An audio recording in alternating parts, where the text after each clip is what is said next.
somebody coming to kill me. And we all started laughing, like, just get the door. And then he came to the door. And then you heard the gunshot. Fell a victim to the streets. This Essex County, it ain't got nothing to do with nothing else. The East Coast-West Coast war was more than headlines and diss tracks. Vibe everybody want to be on about it being a war between the East Coast and the West Coast. Right. It was real. It was dangerous. And when Pac was gunned down in Las Vegas, everything changed. Gaddafi was one of the few who saw what happened. Not long. There was one witness, Yafafullah, said that he could identify the shooter. The cops were there all night long. He was in the car behind Pac that night. He knew more than he let on. Like Gaddafi said, he seen the car pull up as if they was looking for somebody. They looked into their car. And then when the car got up to Pac, Gaddafi said, all I seen is an arm. If I'm not mistaken, I think he did say a black arm come out. I don't know if he said big or whatever. He just said the color was a dark-skinned arm, you know what I mean? And that's when he said, it's like his stomach dropped. And just 2 months later, he was gone too, shot in the head in a mysterious incident that never got the justice it deserved. This wasn't just another death in hip-hop's dark era of violence. This was an execution-style killing of the only person who had publicly claimed he could identify Tupac's shooter. And just like that, he was gone. But was Gaddafi's death really an accident? Or was he silenced before he could speak? A lot of fans think there are suspicious details surrounding his untimely death, so let's talk about it. Before we can fully understand the mystery behind Gaddafi's death, we have to go back to the events surrounding Tupac's death. The official story on his beef with the East Coast says that Tupac, Suge, and the Death Row crew stomped out Southside Crip Orlando Anderson in the MGM Grand Lobby in September 1996. Surveillance cameras caught the fight. A hotel security manager took the stand, and she said she did not actually see Knight beat the man up that's seen in this surveillance video. It's very poor quality, obviously. But what they didn't capture was the chain reaction it triggered. Before then, they've also had a confrontation with other East Coast rappers in March 1996 during the Soul Train Music Awards in LA. That incident made the news, twisting the narrative like it always did. Reports said Tupac had pulled a weapon on Biggie. Pac was adamant about whatever it was, the beef that he had between Biggie and him, it was serious. And Pac wanted him to know, you on my turf. The way the East Coast side told it, he was losing his grip, unraveling from paranoia and anger over getting shot 5 times in '94. Going crazy, telling me, Red, give me the gun, give me the gun. Luckily, LAPD stepped in the middle. But Tupac wasn't confused. He was furious. The game was personal. Now, within hours of the September 7th incident, a white Cadillac rolled up beside Tupac's black BMW on Flamingo Road. And in a flash of gunfire, hip-hop's most polarizing figure was mortally wounded. Gaddafi was there when this happened. He wasn't some distant witness. He was feet away, close enough to see faces, to recognize movements. Because he already knew what he was. He said, once I seen the arm come out, I just knew that what time it was, and that's when he heard the gunshots. The police knew it. He was one of the few who could put a name to the man who pulled the trigger. But for reasons still debated to this day, they didn't exactly push for his testimony. The Las Vegas PD didn't chase leads the way you'd expect for a case this big. And as the days turned into weeks, as Tupac lay in the hospital fighting for his life, Gaddafi sat with knowledge that could change everything. Then, on September 13th, Tupac died. The world mourned. Fans raged, conspiracies ignited, and the streets of Compton exploded. And Gaddafi disappeared into the fog of grief and paranoia that swallowed Death Row in the aftermath. The Outlaws were fractured. Some wanted revenge, others just wanted to survive. Gaddafi, always the quiet one, didn't make waves, but privately, he let it be known that he saw the shooter. He could point them out. And someone, somewhere must have decided that was a problem. What had been a simmering gang rivalry between the Southside Crips and Mob Pirates turned into an all-out war. A total of 11 people were shot, 3 killed, and countless others were caught in the chaos. 11 attempted homicides. We had 3 murders. It was going back and forth for 10 straight days. Southside Crips were believed to be behind Tupac's hit. And now the Mob Pirates, Suge Knight's people, wanted blood. It was a cycle of violence that had been brewing for years. But Tupac's death lit the match that turned it into an inferno. Between Southside Crips and the Mob Pirate and Looters Park. Okay, so just a full-blown war. Full-blown war. Reggie Wright Sr., lieutenant in charge of the gang unit, got word about the shooting almost immediately. His son, Reggie Wright Jr., ran Right-Way Security, and together, they had their ears to the ground. That night, Reggie Sr. made a call. He told his men that Tupac had been hit in Vegas, that the streets were already talking, that Southside Crips were behind it, and most importantly, that it was coming back to Compton. 3 days later, the first shot was fired. Because a couple days later, we had our first shooting, and he's the one that told us to come in. An OG from Southside was gunned down outside a market on East Alondra in broad daylight. A 10-year-old girl, just in the wrong place at the wrong time, took a bullet and barely survived. Witnesses pointed to Mob Piru. Retaliation had begun. By the fourth day, the violence escalated. There was hesitation from Las Vegas police about sharing information with Compton's gang unit, given the right connection. But when the two sides finally talked, details started filling in about the white Cadillac, and Orlando Anderson's name came up. On the streets, word was spreading fast. The names in the car that night were getting clearer. Keef D, Big Dre, Orlando, and Bubble Up. We were getting information about who the players were in the car. You know, we heard it was Keef D, Big Dre, Orlando, and Bubble Up were the ones in the car. The streets always knew before the reports did. Orlando Anderson, the man many believe pulled the trigger on Tupac, became target number one. The cops knew it. The gangs knew it. Hell, even he knew it. In the days following Pac's murder, Anderson and his crew were gearing up for war. AK-47S, Mac-11 shotguns, Glocks, stockpiles of weapons were discovered in Southside Crip hideouts. It was in his backyard buried, and they had like a pit bull dog or something like that, and he was digging up, and he dug up the .40 caliber Glock. This hideout was discovered because of a call from an informant. Southside was gearing up at 135 East Glencoe. Guns, ammunition, preparing for war. The address was well known to law enforcement. It was a gang hangout, a spot linked to past drug busts and drive-bys. When officers arrived, they spotted Jerry Bonds, also known as Monk. The second he saw them, he ran. The chase led behind a duplex, but in the rush, the front door to 135 Glencoe was left wide open. Inside, 5 Southside Crips were scrambling. A bag loaded with rifles was seized, .40 caliber rounds, and ski masks. They have a bunch of guns and they're gearing up for this war. They have a bunch of ammo and guns inside the house. But then, they also confirmed that Southside Crips had a safe house in Vegas. When things got too hot in Compton, that's where they ran. When someone needed a gun, that's where they went. Of course, these weapons weren't just for show. They were preparing for a battle they knew was coming. And the police? They weren't exactly rushing in to stop it. They were watching, gathering intel, letting the war run its course because they knew what gang wars did. They burned out. One way or another, the bloodshed would end when enough bodies hit the ground. No, we had many wars just like that, but nobody ever cares because this gangbangers killing gangbangers, right? 2 months after all of this, though, Gaddafi was murdered, shot in the head in New Jersey at just 19 years old. The story, as it was fed to the public, was simple, an accident. It happened on November 10, 1996. It should have been a night of remembrance. Tupac's mother, Afeni Shakur, had arranged a memorial in Atlanta to honor her son. She wanted the Outlaws there.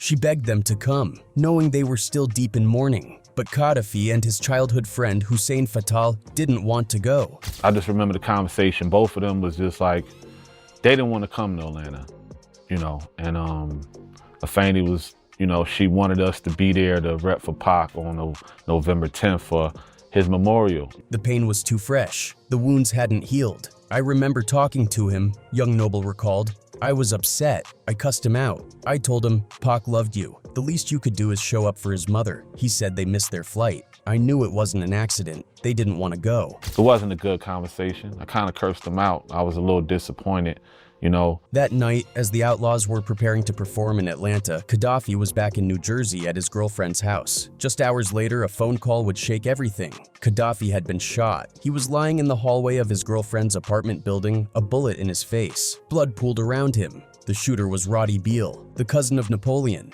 another of Gaddafi's childhood friend and fellow outlaw. The news hit the group like a sledgehammer. I was asleep on the floor at Napoleon's house, young Noble recalled. Someone woke me up and said, Noble, you need to take this call. It's urgent. It was my homegirl from Jersey. She was there. She told me, Yaki's on the floor. He got shot. There's a hole in his face. We got the call, And Big G, Edie's uncle, he woke me up and he said, Noble, somebody on the phone, they want to speak to you. They said it's urgent. It was my homegirl, Taliba from Jersey.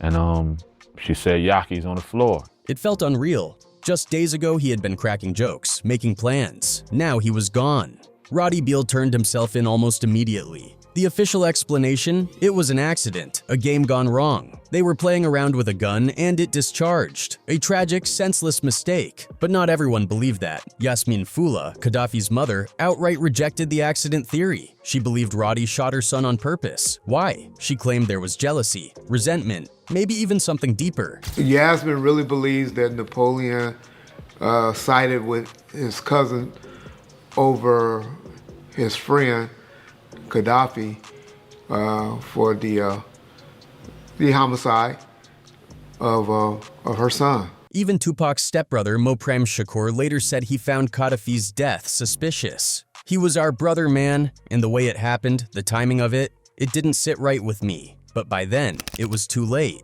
Gaddafi had been close to Tupac. He had been with him in Las Vegas the night he was shot. He had seen the killers, and he had told the police he could identify them. That made him a dangerous man to some. Did he know too much? Had word gotten around that he was talking? And if so, did someone decide to take him out before he could say anything more? Even within the Outlaws, the theories swirled. Hussein Fatal, devastated and enraged, immediately vowed revenge. I'm gonna find him, and I'm gonna kill him, he told Napoleon. Phone, and it was an instant, like, you know, fatal, like, I'm gonna find him and I'm gonna kill a nigga, and you know what I mean? The group was imploding. Gaddafi's mother wasn't just blaming Roddy Beal. She accused other members of the Outlaws of protecting him, of staying silent, and there were reasons to suspect something wasn't right. For one, there was no major investigation into Gaddafi's death, no deep dive questioning, no attempt to see if there was more to the story than a tragic accident. Roddy Beal was arrested, but he barely served time. He took a plea deal, served a few years in prison, and walked free. It was eerily similar to Tupac's murder. A key witness was gone. The case was closed without real answers. Lots of fans believe that his death, just like Tupac's, was a loose end conveniently tied up. There were no street wars, no retaliation, no public outcry demanding justice. It was as if Gaddafi's death had been buried along with him. Fatal quit the group the day Gaddafi died. He wanted nothing to do with the music anymore. He wanted the streets. Fatal, like, rapping, I'm done with this. The day Gaddafi died, Fatal left the group. You know? Even though he had vowed vengeance, he still never followed through. In later interviews, he admitted that something about the whole situation didn't sit right with him. I wanted to kill him, but the situation was tricky, he said years later. I just let it go. Let it go. This was the same Fatal who was ready to ride for Tupac at a moment's notice. The same Fatal who had fought side by side with Gaddafi through the come-up. And now, when his childhood friend was killed, he just let it slide? Napoleon, the man whose cousin had pulled the trigger, had his own demons to battle. Even though he maintained that the shooting was an accident, something inside him changed. You know what I mean? It just left it just left everybody in a weird position because his cousin did it. You know what I'm saying? He introduced them to each other. And they were actually homeboys. Years later, he would confess that Gaddafi's death was one of the reasons he left the streets behind and turned to Islam. I lost my brother that night, he said. Not just Gaddafi, but in a way, Fatal too.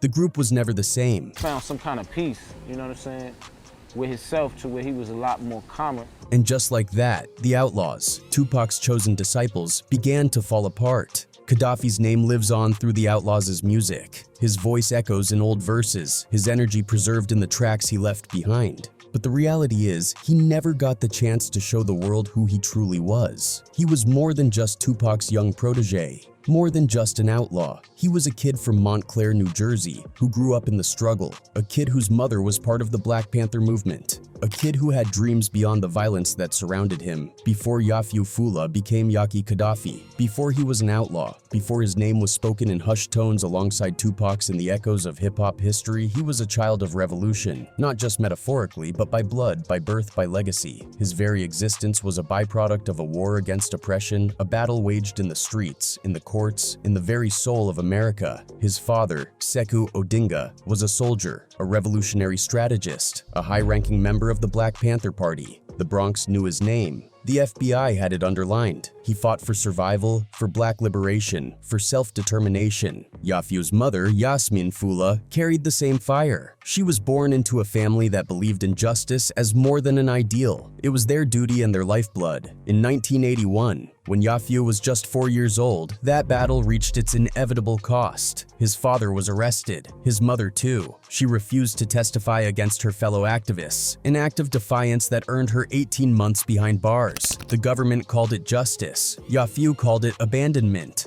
but he was never alone.